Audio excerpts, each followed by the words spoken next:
Maintenant, on doit coder l'animation. C'est relativement simple. Je vais vous montrer deux manières qu'on peut le faire. Euh, En général, ce qu'on veut faire, c'est qu'on veut prendre le héros. Dans notre cas, on veut que ce soit quand il est en mouvement, on, on commence l'animation. Donc ici, dans la behavior, le comportement 8 directions, on a l'option en mouvement.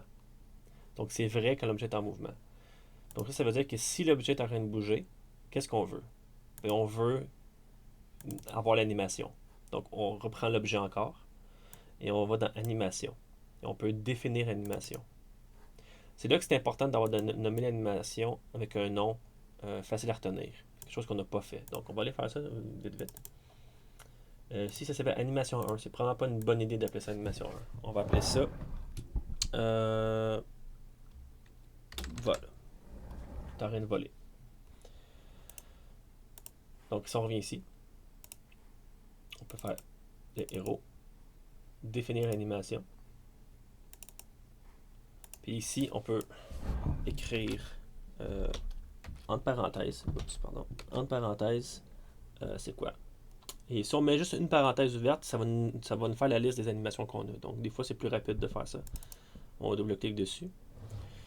Et ici, on peut décider de où on commence l'animation.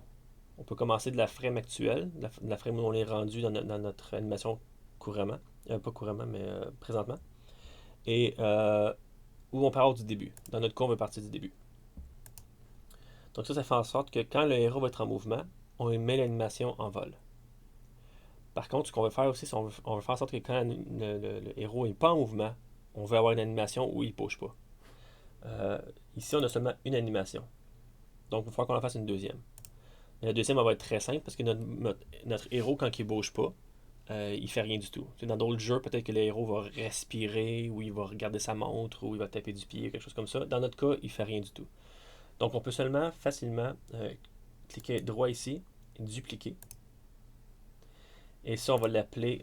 Il y a un terme utilisé en général dans les jeux qui s'appelle idle, qui veut dire ce que le héros fait quand il fait rien.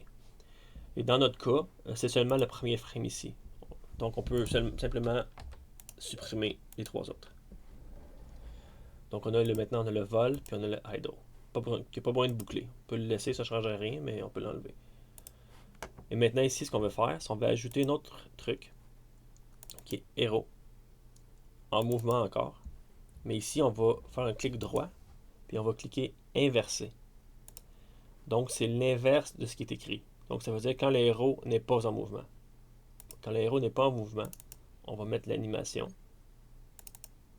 Puis on va la chercher dans la liste. Idle.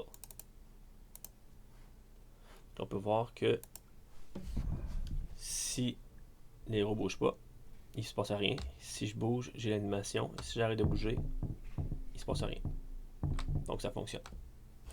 Une autre manière de faire ça, ça aurait été, au lieu de faire ça ici, on aurait pu faire ça autrement, en allant héros encore. Et on aurait pu garder la même animation de vol, mais définir la frame. Donc ça ici, ça veut dire à quel frame de vol tu veux être. Non, on aurait dit 0. Parce que notre idle, c'est la frame 0 de notre animation de toute façon. Ce qui fait en sorte que là, on serait resté dans l'animation vol, mais quand on arrête de bouger, on va à la frame d'animation 0. Puis si on se remet à bouger, on se remet à faire la boucle. Donc on va fonctionner ici, on va voir que ça a le même effet. Et voilà.